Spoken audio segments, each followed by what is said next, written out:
Music Hacker, welcome back. Ladies, introduce yourselves. Y'all some distinguished guests. So one at a time, don't talk over each other, and if you could, harmonize. That's fine. But yeah, introduce yourselves. Oh, I'm Cerian.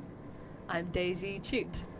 Cool. And so just briefly, so I get to know what kind of, I think I know Daisy, I know a little bit about your story. So Cerian, shoot the shit with us about your career and where you're at. Like, where are you at?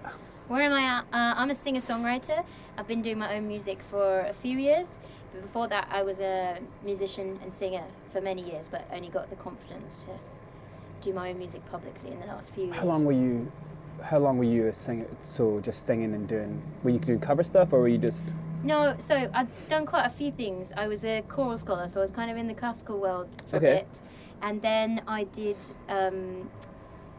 I went to performing arts school after university and did like a postgrad in dancing, singing and acting. So I did theatre for a while. And then I kind of flirted with a bit of opera for a short while. Shit. And then I realised... Why?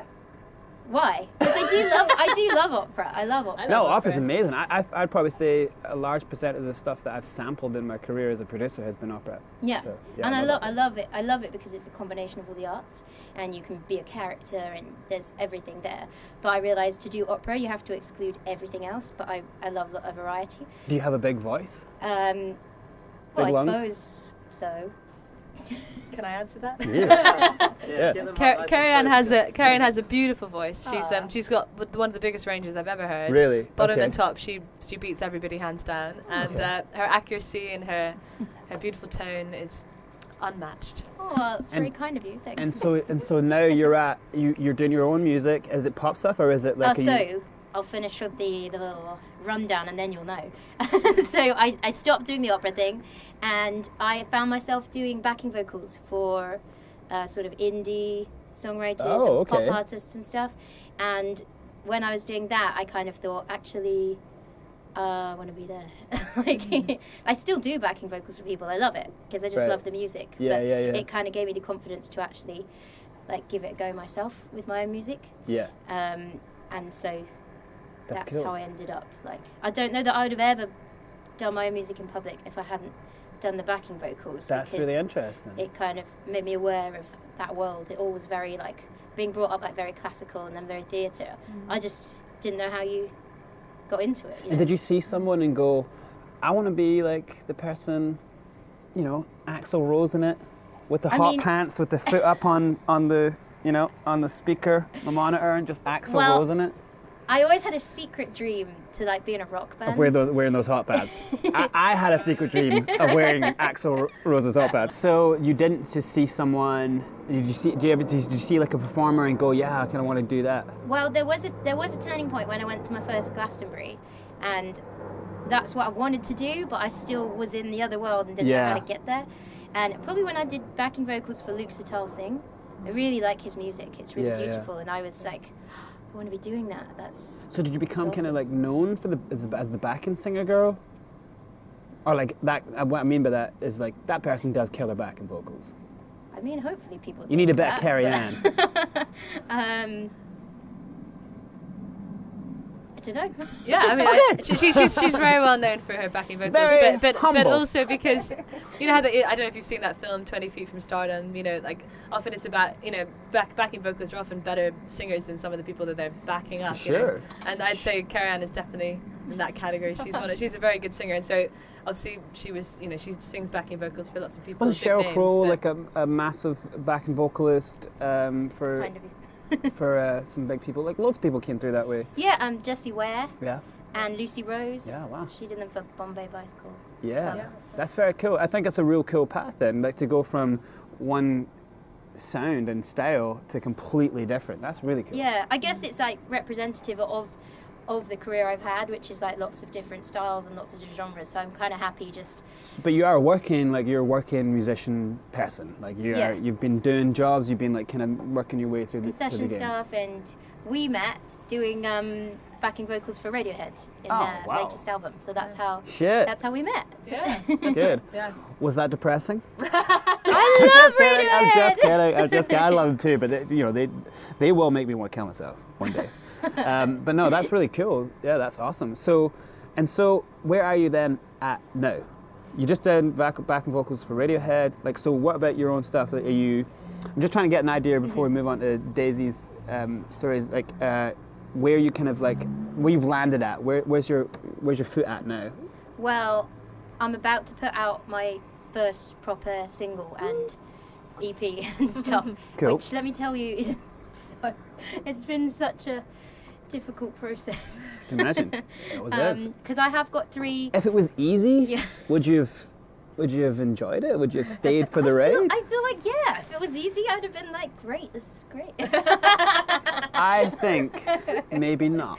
Yeah, maybe the difficulty I think is you what would have makes been. it worth it. It sounds like you're someone who looks, for a challenge. Yeah. And I think if it was super easy, and then the reality of what happens afterwards, I think would have made you want to move to something else. But so you're about to release a single. Yeah. Single or an EP or Single. just one song? There's 5 songs in the EP, and the plan is to release 1 song per month, and then So 5 across the month. EP at the end. Cool. Yeah. That's so okay. Cool. I don't know if it's a great idea, but that's the idea as it is right now. It's got something. It seems like it's half an idea. I mean, I know it could be Oh 10. Wonder did it. It could be 12, and then you've got a year. Okay. Well, that's the Oh Wonder thing, right? No, I'm not trying to copy Oh Wonder. They released 1 song per month for a year, a great idea. Did an album, and that's not Especially trying to copy if you're that. doing video a day, running up to, if you're putting out content a day and at the end dropping a single, Yeah. easy game, for sure. Then you're gonna do real well. Mm-hmm. No PR companies needed at that point. Well, this is my big query right now: whether to get a PR Pay company or not. people money to basically waste your time. Pay people money to get you on radio. Who's listening to radio? Pay people money to tell you that they're going to direct market you. Ask them who do you think the direct market is then? Just ask them questions about, before you ever go with a PR agency, like you've most likely seen the insides of many PR agencies, just ask them questions. Like they'll say, like, oh, tell us, this and that. Like, no, you should say, like, what can I get for this 1,500 I'm going to pay per month here? What do you do? Where do you put me? How many numbers am I going to get? What can you guarantee me? And they'll first off go, well, there's no guarantees. Well, then go fuck yourself. What business in the world has that? There's no guarantees. Like, so I'm paying you money and you can't do anything for me. So catch you later, right? Yeah, and there goes PR companies. This weekend I sat down with my brother who he runs a small business and he's good at this, and he said to me, like, what's your goal? What's your target? What do you hope to achieve? If you're going to use a PR company, you need to have measurable targets. You need to call them regularly, and you need to say, have you achieved it? What are you doing for me? If you haven't achieved it, when are you going to achieve it? And I was like, I would never have done that. He's 100% right, but the time it would take you to be babying and parenting a company who have got, by the way, on the same month you've got, like you'll see that, when you're a signed artist, you'll see like all these PR companies have the same amounts, right? 20 artists who are all got this week's release window, and so they're not working specifically, you know what I mean? So it ends up being like you end up babying people, chasing up waste. It's basically a waste of money, like, straight up. There's way better strategies. We'll go into my big issue with it is just I just don't have time to do all of it. I don't have time to do all the PR, all the social media, all the content. But there's a way of getting around all that. And work. Well, and work. Pay That's why I call the first hump to get over. But there's a way to get over it. Mm-hmm. So, Mrs. Daisy. Sorry, I've been hogging the mic. Daisy Chute. So.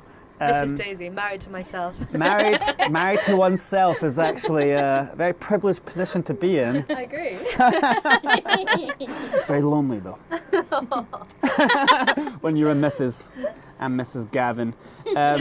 So you've had an interesting one. We've probably had the most similar then experiences. So you were signed to Universal. Mm-hmm. You were in a group called All Angels. Yep. Girl group, and this was signed in what year? 2006. 2006. Yeah. Wow. Okay. So I came out of my deal with Sony in 2005. Right. And so that was what they called, the 2001 to 2005 was called the last days of Rome. That was the... Wait, your last days or the last The days? last days of Rome, where A&Rs were still doing all the coke and parties were just, going till like, they were missing a whole day because they're partying a whole day. Sounds great. Cabs. I don't do drugs. Cabs. Paying for cabs going everywhere, like everything just on expenses, the company's budget's ballooning, last days of Rome. Basically, no one knows what the fuck they're doing. No one has any idea. No one has really grasped on the idea of this monster, this giant that's been awakened called downloading. Like, it's going to destroy them, and they're all just kind of fucking around. Most of the artists are kind of getting a little bit weary to it, seeing where things are going because venues are starting to change. Like, so the last days of Rome, bricks are falling around. That's a good analogy for it. Yeah. And then, so the next one is, God, what would you call it? I'm looking for a new analogy for that one, but because it was like post-war, post-war World War II, like the Depression. Right. Really? That's when you ended up going in. As what a soldier, as a girl band. Yeah. So very tough time as well, because obviously all of the girl band stuff that was being funneled through reality TV shows, really the markets were dying for it, dead to it, because social media is starting to become a little more prominent, viral starts to happen. Yeah. So all these things are up against artists. So what the fuck was it like then being in that situation? Wow. Well, how to answer that? With honesty. Well, yeah. Okay, so I mean, it's funny because so many interviews through that time, my media training, basically meant that I always saw a positive spin on everything. So I've never really kind of talked about it negatively before. Positive spin. That's your personality, because you're a really optimistic person. Yeah. So I don't think don't How do do you- yourself an injustice. Yeah. But I always look through rose-tinted glasses and everything. So that I also remember those days fondly and think, well, that was a good experience, and it was kind of sometimes a bit difficult, and as a teenage girl as well. Shit, how old were you? I was 17 when I signed. Wow. So that was, you're already going through stuff as a teenage girl. What do you know? What do you know as a human at 17? Oh, Like, what do exactly. you know? Although I was pretty arrogant. I thought. But that's why they're. Of course. That doesn't go away, by the way. You get really old and then you realize you don't know anything. But yeah, that's really peculiar because. So yeah, well, tell us a little more. Like, so you were. I was going to say, how do you take the positive side of seeing an A&R hanging himself out the window? But let's carry on. Whoa, is that what you had? No, but I'm saying that like it was. I think the average. I think the average. Wait, hanging himself like death? Yeah, I was just kidding. But the average of. I thought you meant for funsies. For funsies? He's hanging himself for No, I funsies? thought like hanging like woohoo. Oh, right. Very No A&Rs are Sorry. that cool. That's way too cool. I thought that's why I laughed. Sorry, it wasn't funny. Just hanging out. But the rose-tinted glasses, you just assumed, right? Okay. but the average length of an A&R's job started around that time. It started becoming around like. I mean, I was there when it started to get down. It'd be like you knew these people for like a year and they were on your team, and then it got down to like 8 months, 7 months, and then around that time I think it was like 6 months for an A&R on average to keep their job. Wow. So like it was hard, really hard to be in that business because things are falling apart at such a rate. Well, I mean, in my experience, because we were in.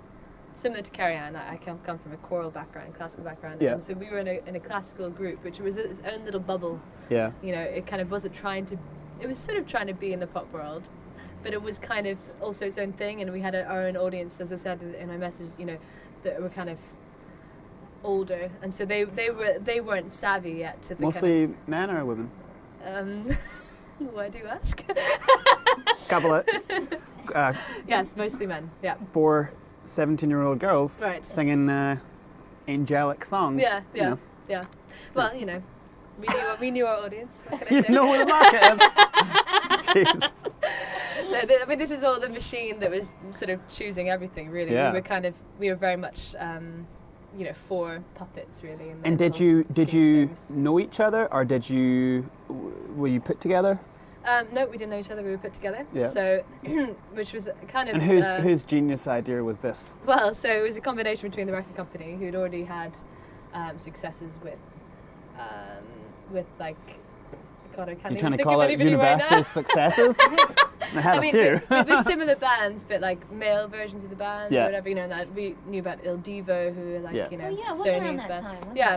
it? G4 was one of them, Yeah. but I think again they weren't necessarily universal. Well, I don't know. I need to. So that thing happened Yeah, where an act comes through, and in the music industry, there's a lot of pressure to get the next thing, and, Yeah. and now I think they're a little bit different. Where when something breaks, and it's one specific style, they at that time would jump to get that same thing. But that would be the worst thing you could do, Right. because once something's kind of hit its tipping point, really they've got the market. There's no Yeah. real point going there. But the music industry is full of people copying, right? Yeah, Like- especially in the major label signed. Yeah, and I don't get it because the artists we all love and remember, the ones that achieve legendary, iconic status, were the first of that. Whatever they did, Yeah. and they can't be copied, or anyone that copied them didn't have longevity. Doesn't stop them from trying. I guess stop they them could from make a trying. buck for a short while, maybe. Yeah, well, it's a business, so you Yeah. know, when one car is selling well, they try make the same car over and over. But Yeah.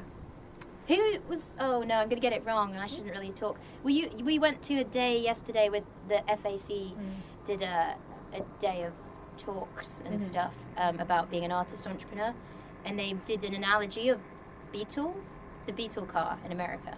They said it had a great market because it was a niche thing. They owned the market, but then they tried to like get in on having a mid-range car and a cheap car, Yeah. and then now they have like 17% of the market, and they should have Yeah. just stuck with doing their thing, yeah, kind of thing. I'm not sure if that makes sense, but it like does. trying to diversify and I think go finding wider. your niche is always what you have to do, but it doesn't stop. You know, like once you've done something to death, you can't be expected as an artist to make the same record again. So then you have to find a new niche, like a new leaf of life that makes you really happy to make music again. You know, rather than like, oh, I'm gonna write these same songs a different way. Yeah. You know, it's like Yeah, everyone's really harsh, aren't they, about like the sophomore slump and everything. the what? The sophomore slump. Well, yeah. I mean, I think it's got a Never lot. heard that. It's got a The lot to second do. album thing where everyone's like, oh, the second album isn't as good as their first album. Yeah.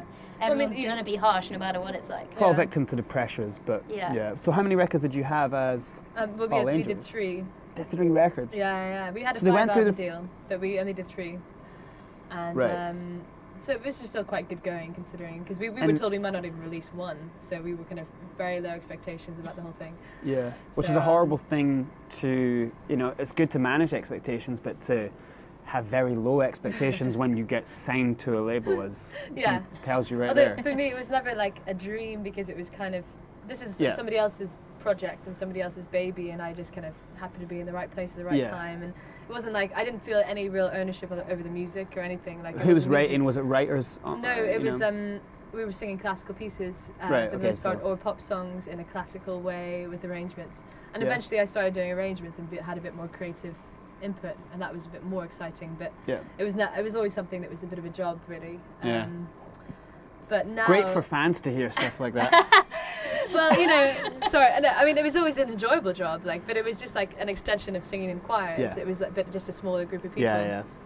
Whereas now I'm writing songs, and it feels like an extension of myself. And so, Yeah. so that's a really interesting thing to hear, that a lot of the times artists go through the process of being signed. So a lot of artists would just love to be signed. You know, like, oh, I got signed, you know, but where a lot of people actually go through the process, realize that it wasn't really anything. Actually, I want to make my own stuff, and they kind of have to go through that process to get there. Yeah. Where the actual being signed wasn't really anything. You know. Yeah. Yeah, it's true. It's just like this kind of, you know, we put it on a pedestal, and then we get closer, and it's not actually everything that we hoped it was, the kind of mirage in the desert or whatever. Yeah. Yeah. But yeah, I don't know. I mean, it was.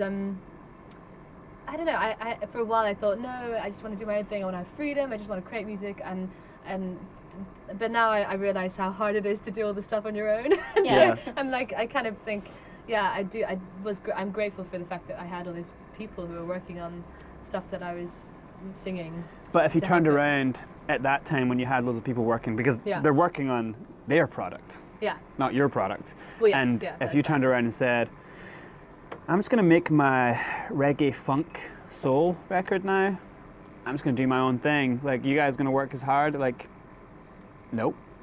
No one can work for you at that point, you know? No.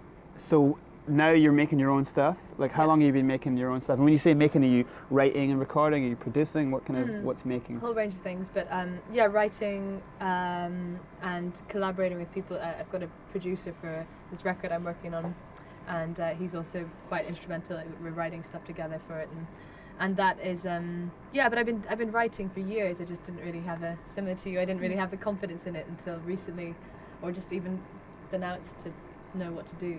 Yeah, just knowing what to do is. I mean, that sounds so silly. And now that I've started the process, I see how it goes. Not how you succeed like big, but you know.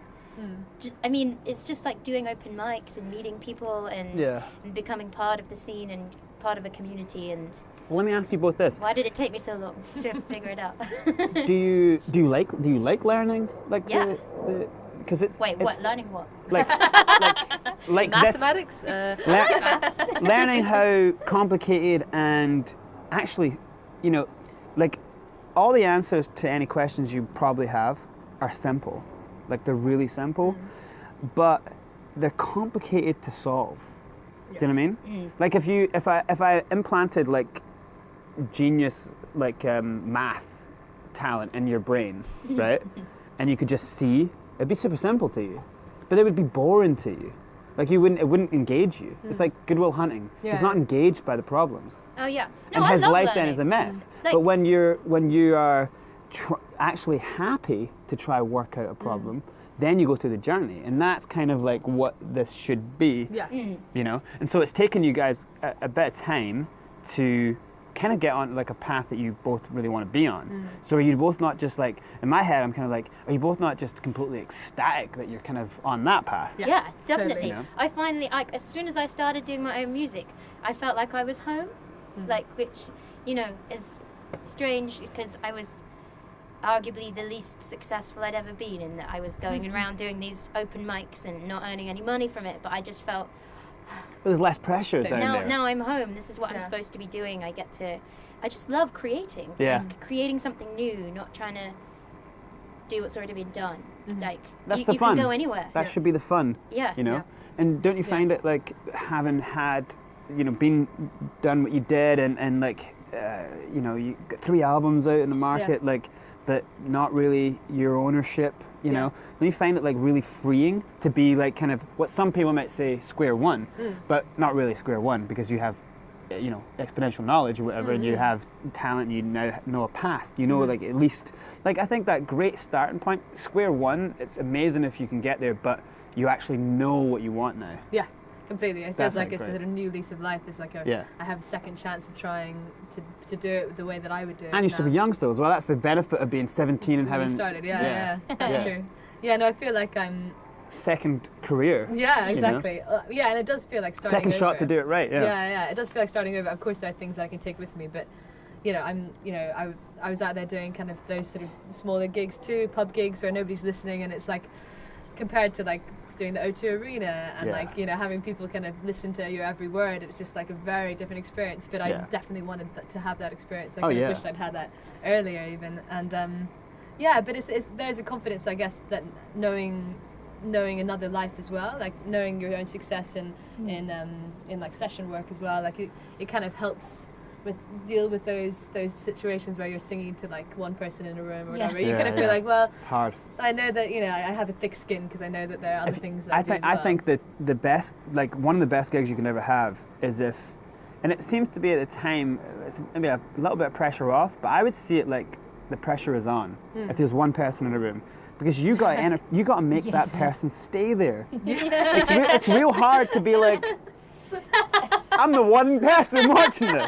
If you can hold that person there, god damn, I think then you start to really grow talent, like skills for crowd stuff there. It's really easy to play a massive big show.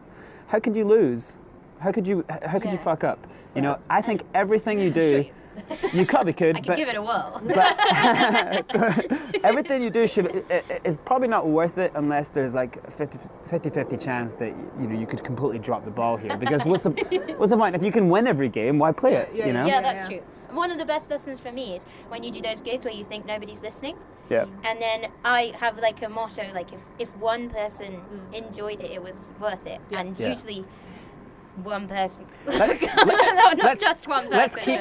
I'm going to park what that. What if it's you? What if you're the person who enjoyed it? Okay. Well, no, because I often have, at the start, I would do a gig like that, and I would allow it to get to me during the gig. Like, oh my god, that's a little nugget listening. right there. People don't want me to be here. I'm just ruining them. I'm trying to have conversations. I'm ruining it. And then somebody comes over afterwards and said, I really enjoyed it. Or one person said, I follow you on Twitter, and I came to your gig, and it was great. And I'm like, you're like, stalker. Someone get this motherfucker. I was like, someone get Harvey Weinstein out here. I'm about to get Harvey Weinstein 69. But I was like, oh wow, so I didn't, you don't have an accurate perception necessarily. Like, people look like they're talking, but if one person enjoys it, it's worth it, and it's good to... If one person enjoys it, you can tell the rest of them to shut the fuck up. Okay, but that little nugget you dropped there was, if one person enjoys it, then it was worth it, right? Let's keep that over here. We'll come back to that in a second. Okay. When we talk about marketing. So but before we start, like, what scares you then? Like, what's daunting about what you're about to embark on? What's the big number? Like, first, we can go through them, but like, number one, what's the scariest thing right now? That's. I mean, I could give you a long list. Just one. So I'll give you the microphone. You take the microphone. What's the one thing that's like, oh man, I just can't get my head around this. Like, this is. I don't think it's doable, or fuck, this keeps coming up. The one thing that gnaws at you, because normally, once we kill that rat, the rest leave. I mean, I guess the one thing that worries me is like a really large thing, which is, what if I never get anywhere, like doing what I love? Kind of like, what if I put music out and nobody listens and nobody cares? I'm gonna pull the nugget back. I didn't think I was gonna have to pull the nugget back this early. What if I never make it? But you just said if you connect with one person. Know, but what if it's only like a few people? That's not enough to make a career. Okay, I'm taking the nugget and I'm throwing it off the table. All right? No, like, I really appreciate those, but I don't know. So my parents are like super supportive, but a couple of times they've said to me, "Oh, Cerian, like, you're just going to keep playing pubs? Is this going to work? Like, how are you going to..." They need to shut the fuck up. No, they're really supportive. They are, but... like, you guys need to shut up! Where are you going with this? Are you just going to keep playing these little pubs? And I'm kind of like, yeah, what if I'm just... that's a great thing, okay, so that's a really good question, though. Like, where do you want to go with it? Where is that the question? Yeah.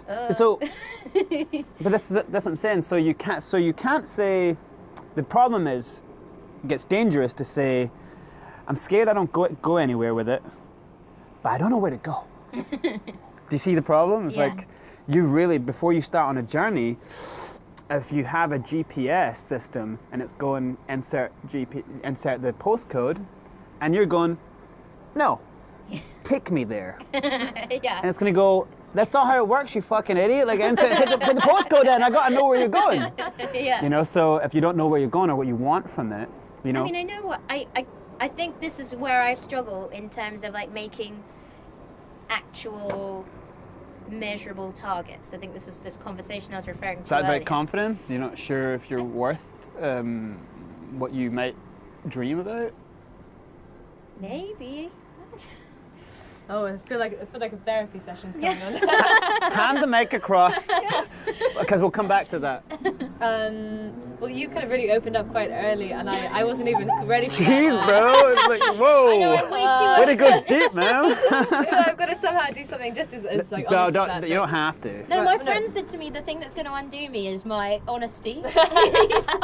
he's like, you just tell everyone everything, and then they know how to use it against you. Oh, well, You've got a lot of people around you. You need to shut the fuck up. Fuck off, Robert. I'm joking. I was talking about Robert, by the way. Jesus.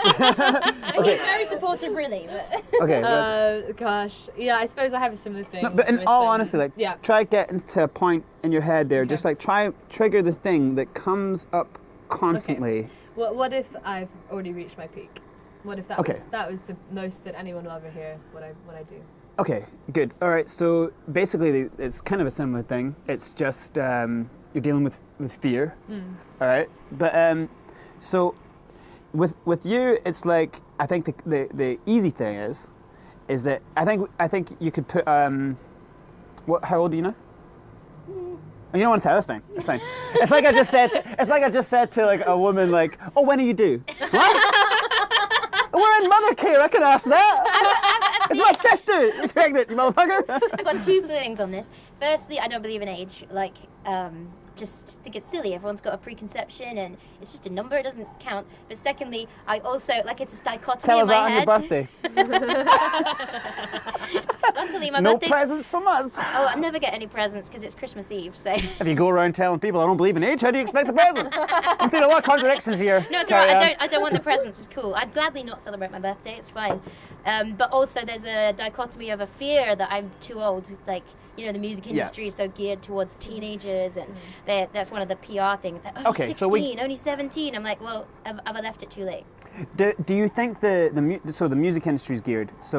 So then, to me, making it and getting to where you're going would be then to get a deal. That's a real bad place to go. She'll tell you.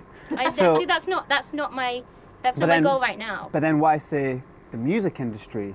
I'm too old for the music industry. They're not who your target market is, or where you're going, or who cares about them. Yeah. Let's just do ourselves all a favor and throw the music industry off the table as well. Yeah. Like, there is no music industry left. Anyone who's in this day and age who thinks there's a music industry, it's baffling. There's no music industry left. Yeah. It's all about D2C, right? It's a bunch of people who are Direct to consumer? Direct to Of course, yeah. And there's a bunch of people out there who are setting up companies to rip people off, and, you know, pretend that it's, call it distribution. Distribution was always the dumbest word in the game, like, because it was so easy to do. It was like one company is going to take the CDs around, and like, you know, that was it. It's distributed, you know, and the company who owned the rights was going to hire that company to send the CDs to the stores, right? So that was distribution. There's no distribution. There's never been distribution needed anymore.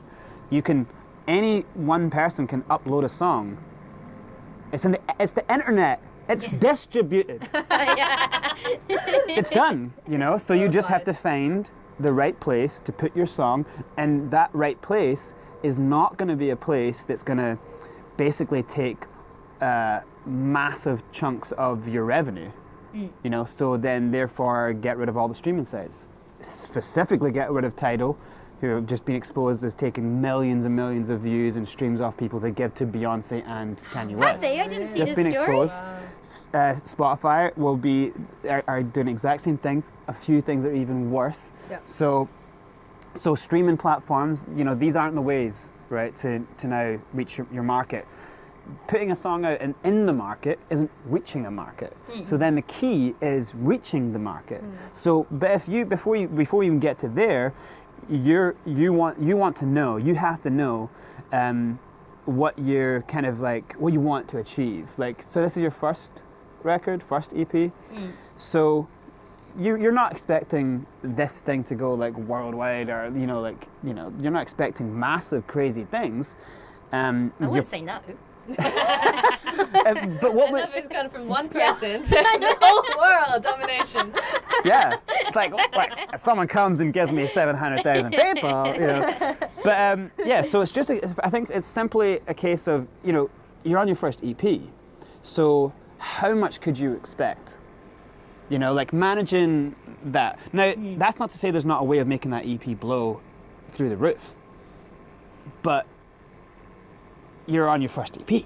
Yeah. Like so this kind of like managing the fear, you know, like of course you got fear, like with your one of like, how could that even possibly creep into your head as someone who picks up an instrument and can literally just perform at any minute, right?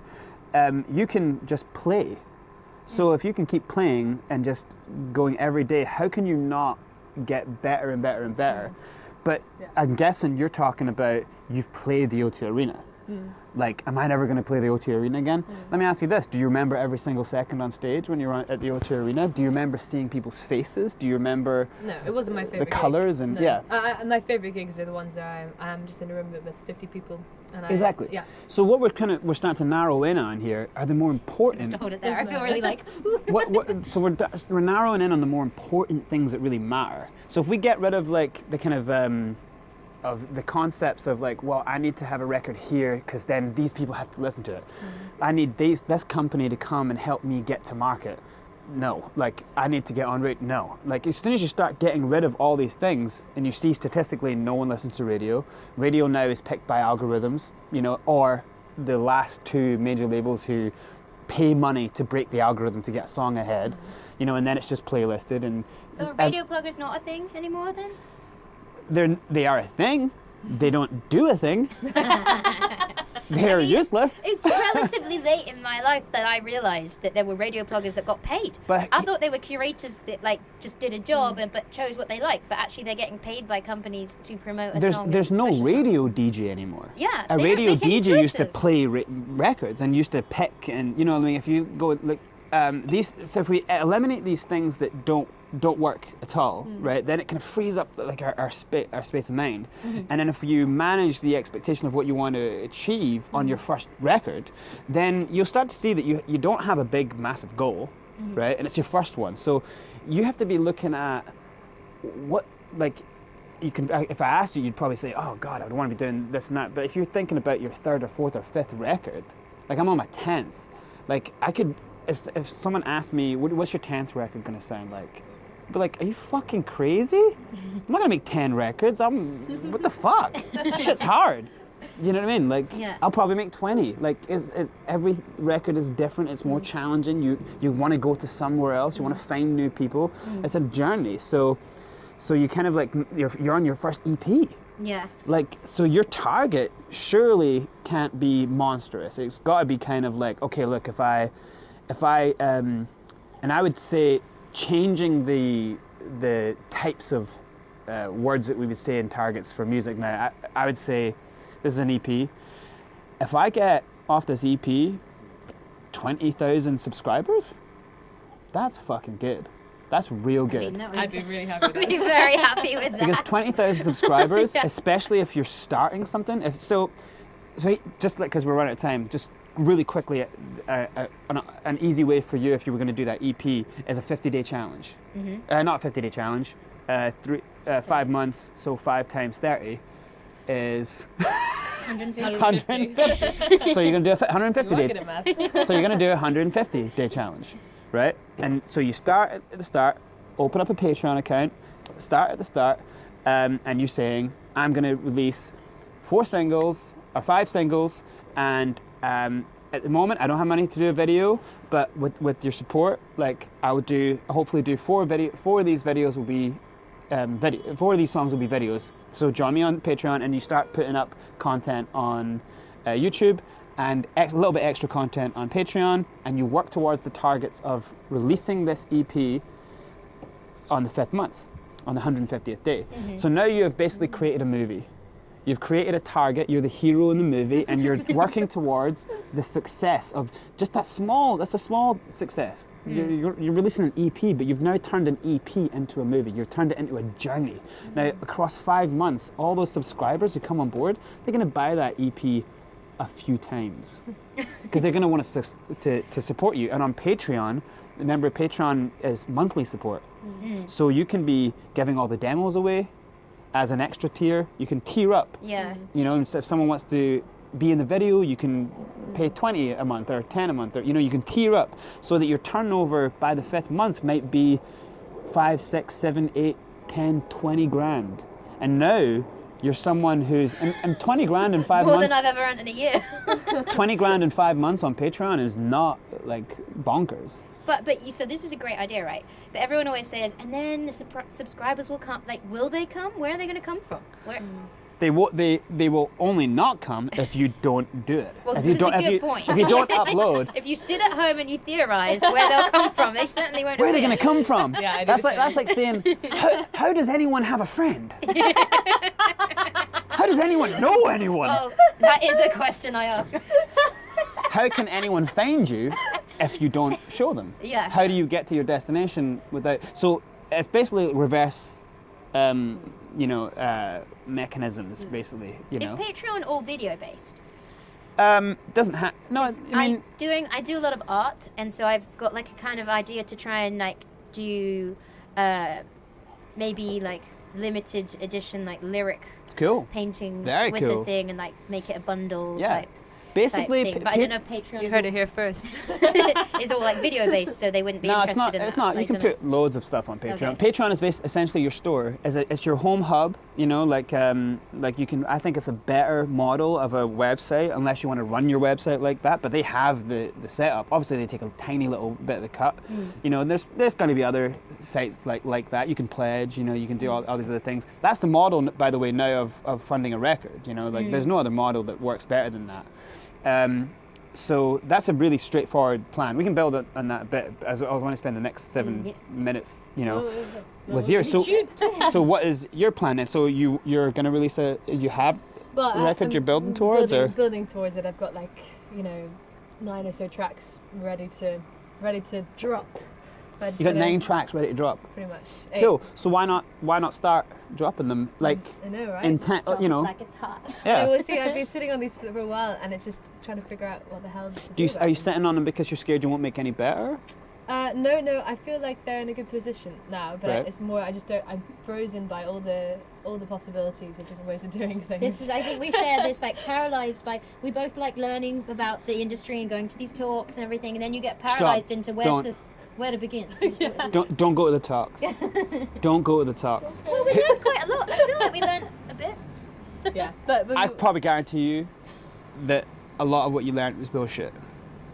Who goes and gives talks? The people who go and give talks. Who are they? the industry. Let's look. Industry. Well, Who they the are. one yesterday was Well, good there's because it artists was as well, 3 yeah. DIY artists that have Oh, okay, been, that's cool. it's like DIY Yeah. artists. Oh yeah. yeah. DIY stuff all day. it's Which all, is it's all DIY. what we're both like entrepreneurship. aspiring to, Yeah. I think. Totally, Yeah, exactly. but don't go to like any industry stuff like no. yeah. It's Less- about listen like to how like to do your own thing and Yeah. how Yeah. to run your own artist Yeah, business because- kind of thing. because the end like there's all these things that are like illegal, like sending demos to record companies and like things like that. They still tell people to do that. You can still submit demos on websites, but it's illegal. You can't soft send. You can't do that. It's illegal. Like unsolicited demos have always been illegal. You can't send a demo to a record company and then listen to your stuff. They just can't. It's illegal. It has to go through a lawyer or a manager. So like there's all these things like that. And yet at seminars they'll still stand there and say, yeah, send me a demo to and it's like, why are you lying, man? Like you're wasting so many people's energy and time, Yeah. But you've got these 9 songs.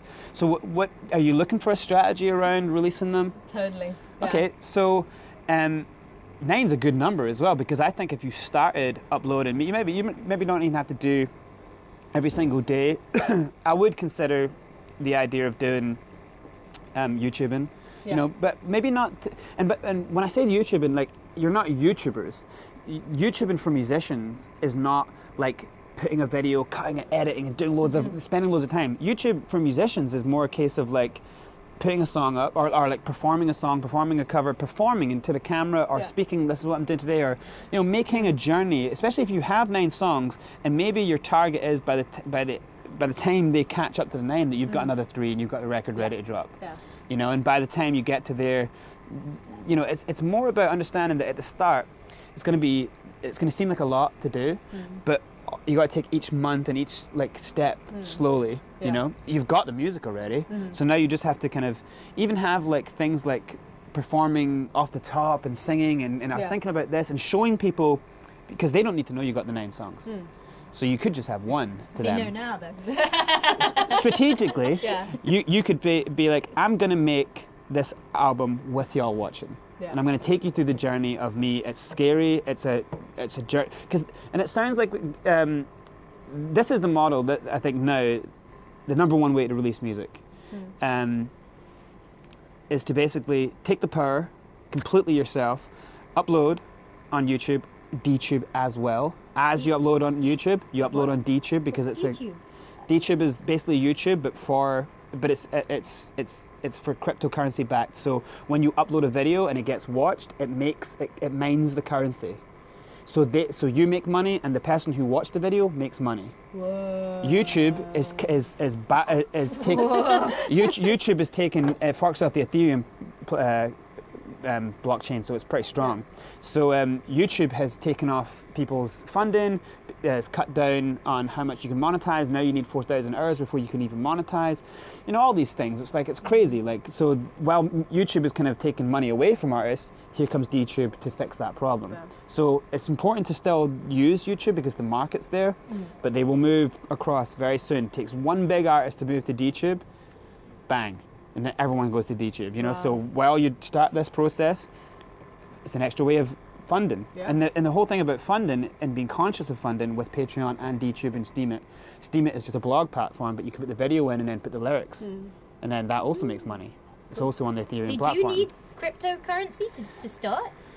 No. But I'm so ignorant. So your account will have a wallet, and the more you put up, it will start building the cryptocurrency. You go on DTube tonight when you get home and see some of the videos. You know, you got people who are singing every day on it, and it's like $200, and it just builds up. And because it's a cryptocurrency, it can build as the currency grows. The more people who go on it, the more currency grows. So one day you've got $160 on a video.